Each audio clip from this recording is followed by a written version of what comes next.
Okay, so Emily, I don't know if anyone's ever told you this, or if I don't think we have had a chance to talk about this, but I'm a huge music file and I love music from England specifically. I grew up in the 90s and one of my all-time favorite bands is Ride.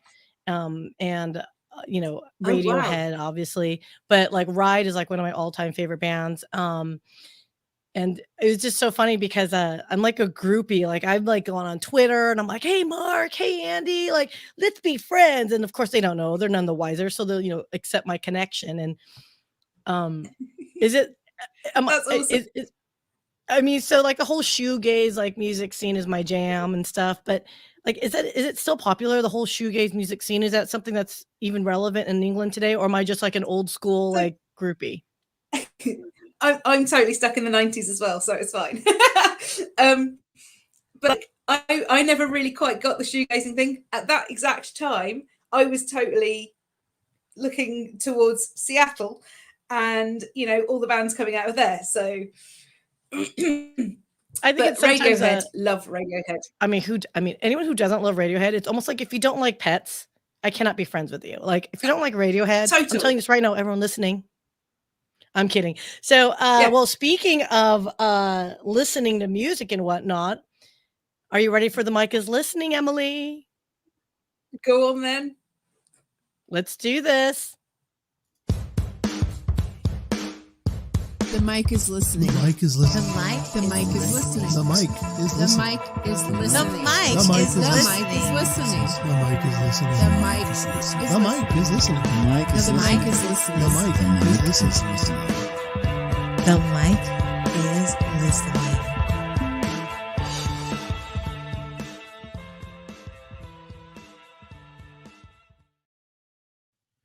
Good morning, good afternoon, and good evening. Welcome to the Mike is Listening show. My name is Syya.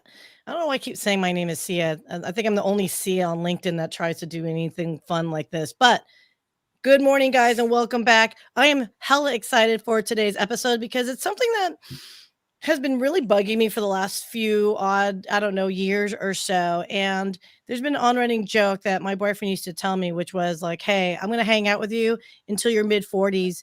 Because then you start going crazy. You and your sisters have gone crazy." And I used to laugh with him saying, "Yeah, my sisters are kind of crazy." But then when you hit it, the light bulb finally just came off. And so for today's inspiration, and I just want you to understand why we're even talking about this, is because when we're in business, when we are in our corporate environment, or if we are entrepreneurs, etc., we're noticing physical real physical changes going on.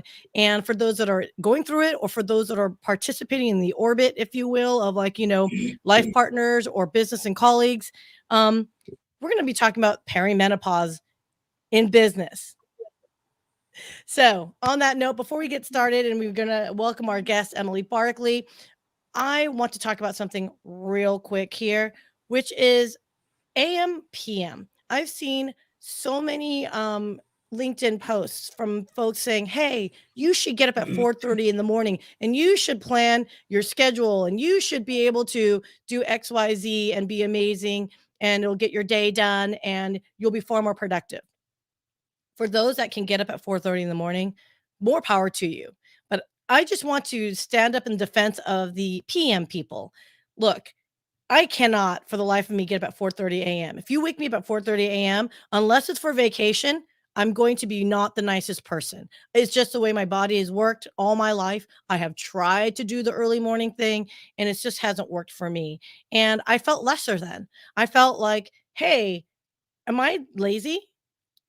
Maybe for those that know me, don't answer that question. But really, when it comes to business and professional life, it I feel that right now, especially with the pandemic, especially for those that are working from home, your calendar is really 24/7, whatever's going to work for you. I think the 9 to 5, or the assumption of a 9 to 5 life, I think is going by the wayside. So I would love to ask you guys that are listening, is 9 to 5 really relevant anymore? Can you do your job within 4 hours, 3 hours, or if you're doing it within 4 hours or 8 hours, could you do it at 10 o'clock at night when your body is like, "Hey, I'm wide awake," and you're on fire until like 12 o'clock or 1 o'clock or whatever have you?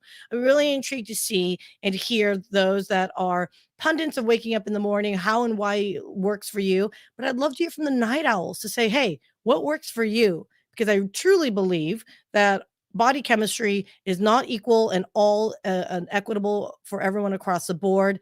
And that feeds into today's episode to talk about something that's near and dear to my heart. And it's called this thing called perimenopause and the life change that happens with women. And today, Emily Barclay, founder of Perimenopause Hub, welcome to the Mike is Listening show. Thank you for having me. I have to just very quickly pitch in my bit about mornings or evenings. So I was always that really irritating person who could bounce out of bed at 5 a.m. and yeah, brilliant, yeah. Nah, Yeah, not anymore. yeah, no. I mean, look, I actually had to defend a post. I didn't want to say defend. There was someone that made a post that basically it was like one of those memes that you just like kind of repeat it and you forward it and all that stuff. Just the tone of it really made it feel like if you don't get up at 4:30 in the morning, you fail. And it really bothered me because it was a women in entrepreneurship group page. And women, I think, are uniquely different because we have so many additional challenges. I personally don't have children, but if I were to have children, I'd imagine I'd be like, boop, with that post. You know what I mean? Like, I'd be like, maybe not. Right. So I don't know. Yeah. I get really defensive on things like that. But Emily, just like morning, night, people have different body chemistry. So do women as we go through what I call the second puberty. So what the hell is second puberty, Emily? Because I know what I think it is, but that's anecdotal. Okay, so let me start with the basic overview of what menopause is and how perimenopause fits in. So menopause is defined by having gone 12 months without a period. So it's when your monthly cycle has stopped. Frustratingly, the term menopause is used as a whole umbrella term for all of it, but actually perimenopause is the time leading up to menopause. So the dictionary definition says that perimenopause is the period of a woman's life shortly before the occurrence of menopause. Well, given that menopause is one day because it's defined retrospectively for these 12 months of not having a period, I feel that that's not a great definition, because the word shortly in there doesn't help me. It can last for 10 to 12 years.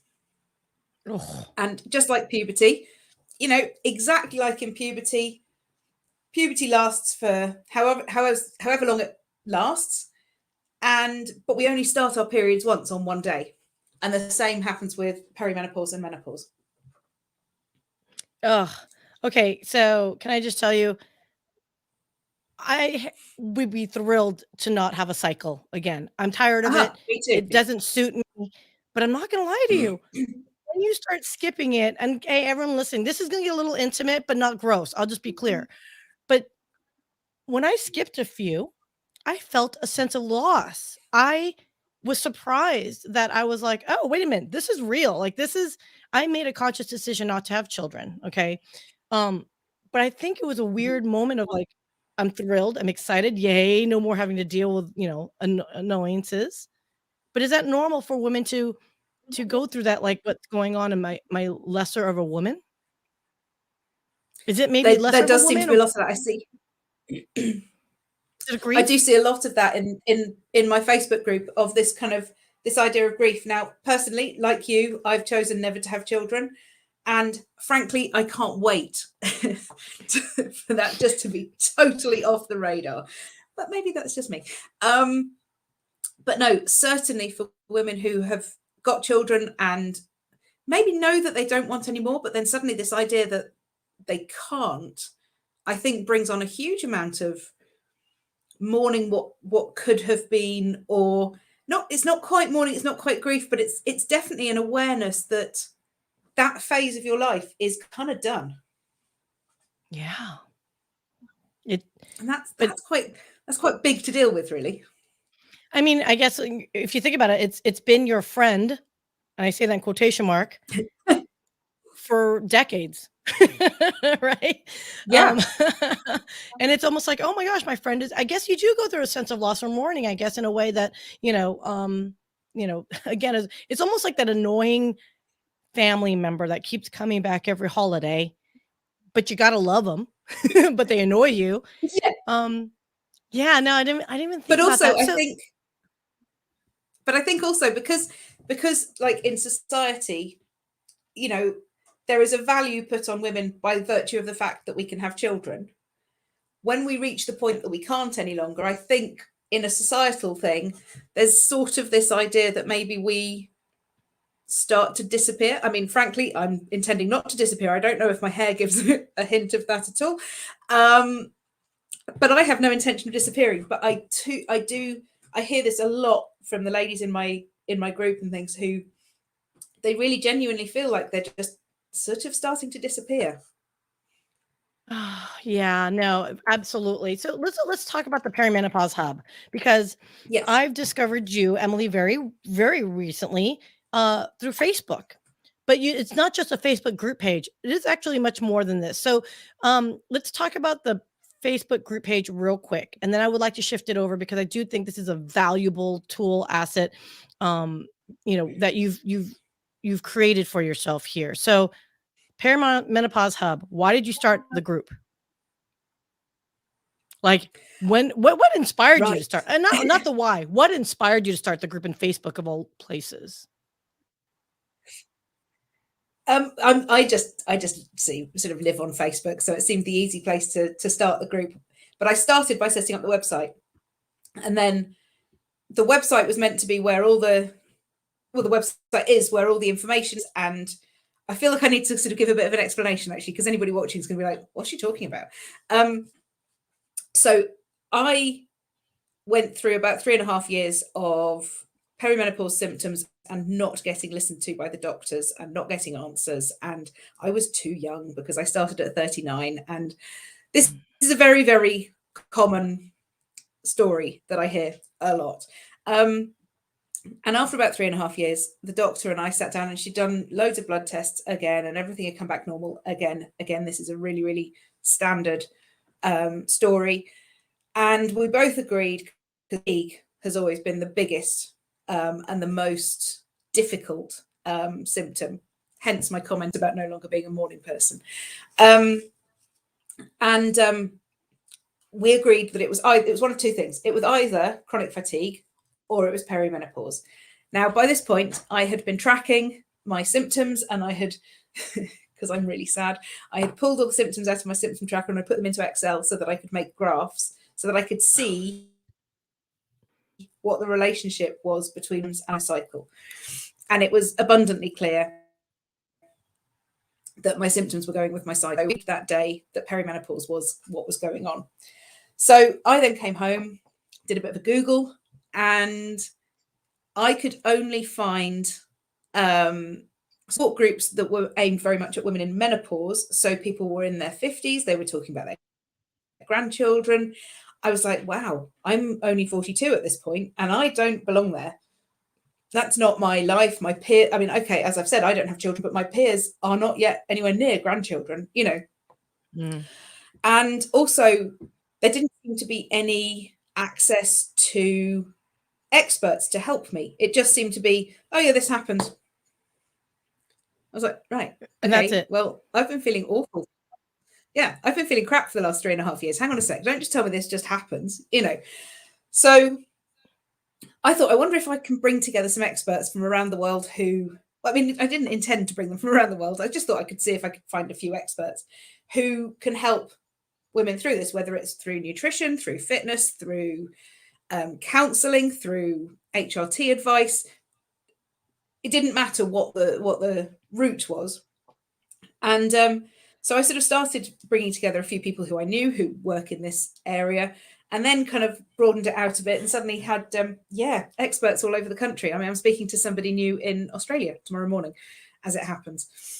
So time zones make my poor little brain hurt really badly, but, it's fine. But it's kind of just grown from that. So having started setting up the website with all these experts and adding experts all the time, and then adding blog posts and interviews with the experts about different topics and stuff like that, I thought, well, we'll just have a Facebook group just to give people somewhere to sort of let off steam, And And let I off thought, steam indeed. yeah, I mean, I thought maybe, 1,000 people might use it. Yeah, we were at 30,600, and this morning alone there was over 100 new member requests. So it's just crazy. It's only been going for like 2.5 years, and it's just crazy. oh, okay. So I don't feel totally late to the game, but no, I love that you've done it and I really appreciate it. And here's the whole thing. Everyone, there's a resource for women and you've got a wonderful circle. I can't tell you how saucy some of the ladies get at times, but also very real. I mean, there's some very raw emotions being shared in there, you know? So can I shift it a little bit here then? Yeah. We're in business. You're an entrepreneur yourself. And by the way, shout out. I saw that you do you have a dog business, which is thank you, because I love dogs. But I want men to understand that they too can be an advocate. And I hate using the word advocate because I feel like it's almost getting abused at this point. It's almost like an understanding. I found myself being a little bit more, for lack of a better term, and I'm going to say it, bitchier than normal. And almost like I have to control sometimes my like shortness of things that I never had to do before this whole process started. Do you think men understand what the heck is happening? Because I've heard this many times. Women of our age group, they say is, oh, what a bitch, right? Or she's an executive and she's, she's short tempered, blah, blah, blah. Is there enough awareness, you think, that for men to understand that sometimes, yeah, the woman could be a bitch. Let's be honest. We can be. But sometimes it might be hormonal, for lack of a better term. And I think there's a long way to go with raising awareness around it. Certainly here in the UK, businesses are starting to have menopause policies, do menopause education, have menopause champions and things in the workplace. The understanding I have is that we're a way off that in the States. Doesn't I'm happy exist. to spearhead it. That's cool. But we're starting to get that conversation started over here. And that just makes me so much happier, because even 5 years ago, that conversation didn't exist, I don't think. Wow. So the fact that the conversation is starting, the fact that we are the generation who are finally going, well, hang on a second. No, this isn't just women's stuff. We don't need to just shut up about it. Actually, this is happening too. We're the first generation really who have always been encouraged to have it all. Get the job, be high flying, buy the house, have the kids, get married, do all of these things. And then suddenly the time comes when all our hormones, jump on a roller coaster and frankly don't know what they're doing. And the fact that we're trying to be all things to all people, unfortunately, adds an extra stress in there. And hormones love to really grab onto stress and go, oh, look at that, you're stressed. Let's make it worse. So I think the more we can get understanding across the board that, yes, we can all have it all if we want to, but there will come a point when, in having it all, we need help from the people who haven't had to change what they do whilst we have it all. So I'm going to get massively onto like generalization and being and some sexist roles here, but anyway, go with me on this. So your average man, and I'm not intending to like insult anybody, but your average man has carried on going to his job, coming home life just sort of happens really, and he goes back to work, and it hasn't massively changed. Your average woman over the last 50 years, it has massively changed, because she's doing a lot more. But at home, she is still the one who has to notice if we're running out of toothpaste. She's still the one who mentally has to remember what kids are doing which days. She's still the one who's thinking, oh God, I need to get a birthday card for such and such a person. So that mental load, I think, is what suddenly implodes for us. And that is what makes us seem like we're becoming bitches, because we're just like, do you know what? I'm just sick of all this. Can you stop making me need to do everything? And yes, I am being very stereotypical in what I'm saying there, but I suspect that rings true to people. I think in this context, it's not a stereotype. I think it just I've spoken to many women professionals, executives. I think there's something again innate. If you are a mother, there is that desire to be nurturing, regardless whether you intentionally want to or not, right? And I think it's a burden that we put on ourselves. What I also want to add to this, which I find very bizarre, is we have this expectation for ourselves, so therefore we project it out onto others. And I feel like as women, we, whether consciously or unconsciously, put pressure on each other to be all that, to be that superwoman, to be able to do it. And therefore, oh wait, you're a mother, oh, you're working mother, right? Oh yeah, Or I don't think we can do anything right. You know, you and I have both chosen to be child free. Oh, didn't want children. Oh. But then you speak to people who have one child. Oh, aren't you going to give them a sibling? What? And then you speak to somebody who has 2 children. Phew. And then you speak to somebody with 3. Well, why have you got 3? And you're like, can we just do what we're doing and not be wrong all the time? again, I think it's almost like, again, we're just projecting in our own brains. There was a speaker. I'm part of a business organization called Global Leaders Organization, and they have this like monthly speakers. And a gal, I think her name is Pat Pearson, and she was talking about of your internal monologue, and this includes male and female, by the way. 70% of our internal thoughts are negative. So compound it as a female, compound it going through perimenopause. I mean, and then compound it with if you are, a professional, or if you're a household, you run the household as a homemaker. I don't know. Oh, I can't use that word homemaker. Sorry. I don't know. But if you run the household, right? Yeah. I can't begin to imagine like this can't be healthy for any of us. So we're going through perimenopause. We've got some challenges professionally dealing with people. Is there anything we can do? I mean, I tend to like to do natural things. I try not to take medicines, man-made stuff as much as possible, because we've, as humans, have existed for eons, right? Not eons. I don't know. 20,000 years. I don't know how old we are. And we survived somehow as a species. What would you say organically is a recommendation, or that you've seen works best for women going through this change? Is there something that we can do to help ourselves naturally? And don't say wine, because I'm already on that one. I mean, obviously wine. It's organic. Just as an FYI, I used to be a wine merchant, so I'm always going to advocate for wine. I know, right? Well, Emily, where have you been all my life? We need to be friends, girl. Okay. But right, just going back to sensible things here for a moment. The biggest thing that I suggest to everybody going through perimenopause, or indeed living with somebody going through perimenopause, is to track. I say this all the time, but the more that we track our symptoms, and I don't mean just track the bad days, I mean track every day.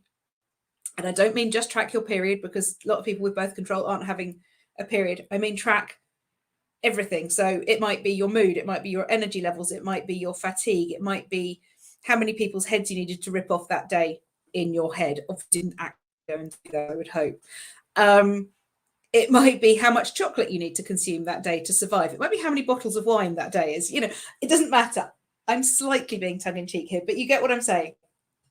Right. It might be how bad your anxiety is on certain days. It might be how bad your brain fog is on certain days. But noting all of that stuff down, after 2 or 3 months, you'll start to see a cycle. And then you'll start to identify where in your cycle is good and where, frankly, is a duvet day. And that's cool, because then you've unleashed your superpower of going, right, okay, well, I know that in this particular time of my cycle, I can get up earlier, I can go to the gym, I can do all these things, I can still string a sentence together, and frankly, I've got this, I'm on fire. And then you look and you go, however, on those 3 days or whatever, yeah, I'm just going to hang out with dogs, because actually the demands of humans will be too much. Now, that's obviously completely natural, because it's just tracking. Beyond that, when we get into supplements and things like that, I tend to suggest that it's worth speaking to a registered nutritionist, because just buying supplements off the counter can mean that you're having contraindications with health things and so on and so forth. In terms of food, which obviously would be another natural way to manage all this, there are certain things that will definitely exacerbate symptoms, and there are certain things that will definitely help them. But again, it is quite personal. So for me, I have identified that bananas give me horrific heartburn since being in perimenopause. Now, I know Not bananas are healthy. bananas. I know, right? So if I were to look at just the generic thing of what somebody might say of like, have lots more fruit and veg, all those, good, healthy food information that we get all the time. For me, I have to then add the caveat in my head of going, but not bananas, because we know they now give me heartburn. So this is where I come back to tracking again, because actually the more that you're tracking and really getting to know your own body, the more you can advocate for yourself, and you can understand what's helping you, and you can understand what's hindering you. So going back to wine, obviously an important part of the conversation. You may find that there are certain times in your cycle when wine actually isn't really your friend. But I don't understand that. I don't understand that. I know. I mean, I'm just saying you may. Some people might. I refuse. I know. I do. I'm like, no. Like, perimenopause has already taken red wine away from me. It is not having white wine. I'll just tell you that for nothing. It's not having it. Oh. I know.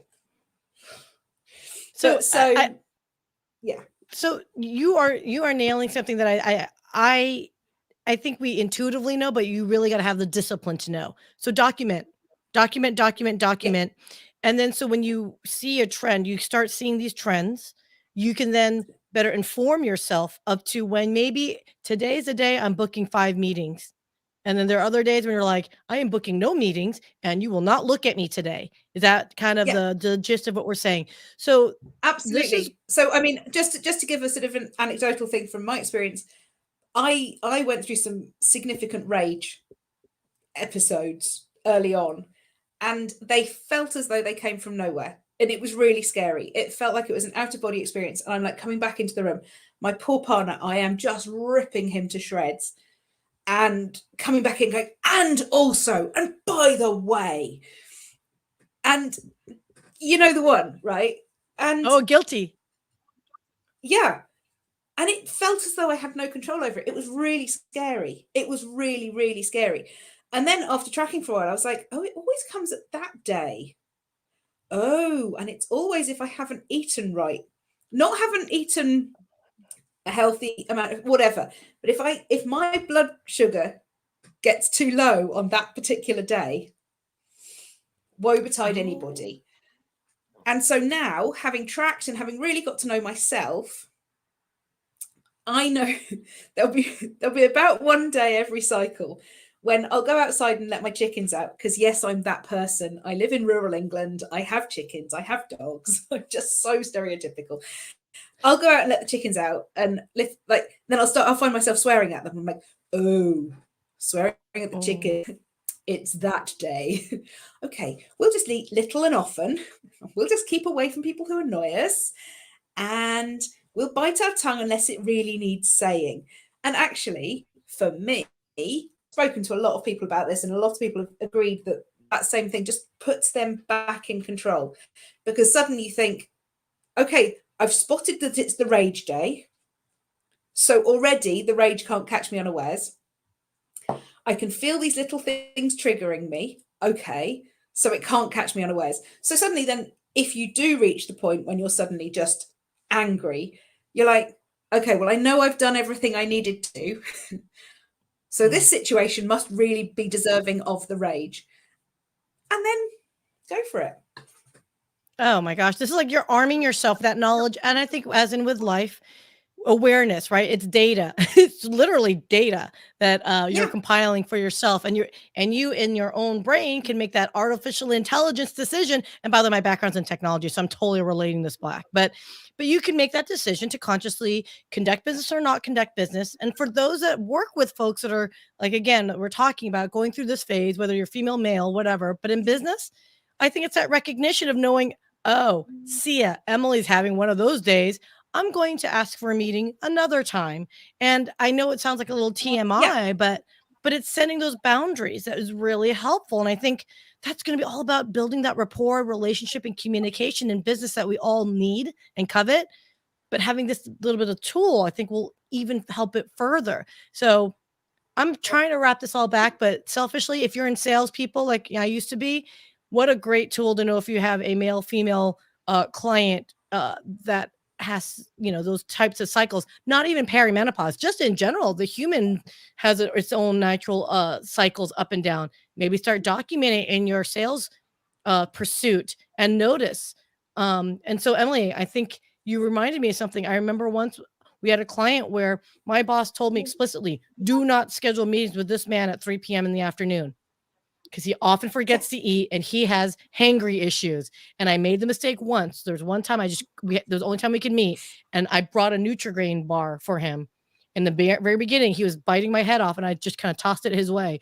And after that, he was cool with me. But yes, it works. Knowledge is golden. And it's the same thing. And it's, and I think, to younger women who haven't yet reached perimenopause, that cycle, understanding your cycle, getting to know your body, that's literally our superpower. That's awesome. I kind of totally overlooked it. So quickly harping back to when I used to work in the wine trade, because obviously we need to talk about wine a bit more. The one thing that I did notice was that the day before my period, I was really clumsy. That's not a good thing in the wine trade. No. By the way. So that one day I'd be like, okay, I'm going to just be on the till today because I think that's better for all concerned. I'm not going to go and do any of that because I'll just break things. That's by the way, that's anywhere near the fine wine on that day because I'll break really expensive things. So let's just keep me out of that. Yeah, what you're doing is equivalent to wine abuse for both yourself and for the wine and the rest of us who couldn't enjoy it. So yes, exactly, yes. And so, I had to set those boundaries and say, for the sake of the wine, I need to keep away from it.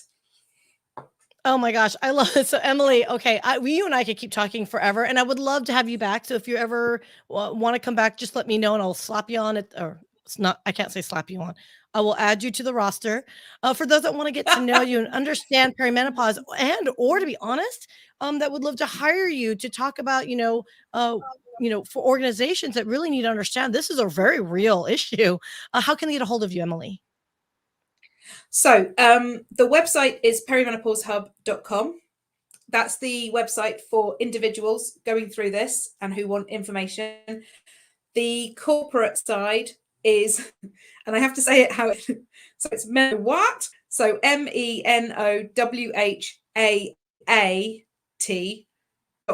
The double A is important because we're all going Menowhat. So that's the corporate side of things. And then the Facebook group is Perimenopause Hub. So we're very easy to find. Oh, Emily, I want to hire you if I could. But yeah, it's okay. I will help support you and celebrate your successes with you. And I love what you're doing with the hub, the Perimenopause Hub.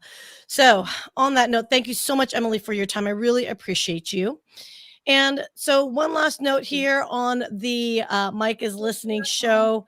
For those that are in the Dallas-Fort Worth area, we are throwing a bit of a party shindig at the Global Leaders Organization end of year 2021 celebrates. Hit me up if you have any questions. I thought I put a graphic up. And again, Emily, I did have one. Hold up. I do have it. See, perimenopause brain on the working going on right now.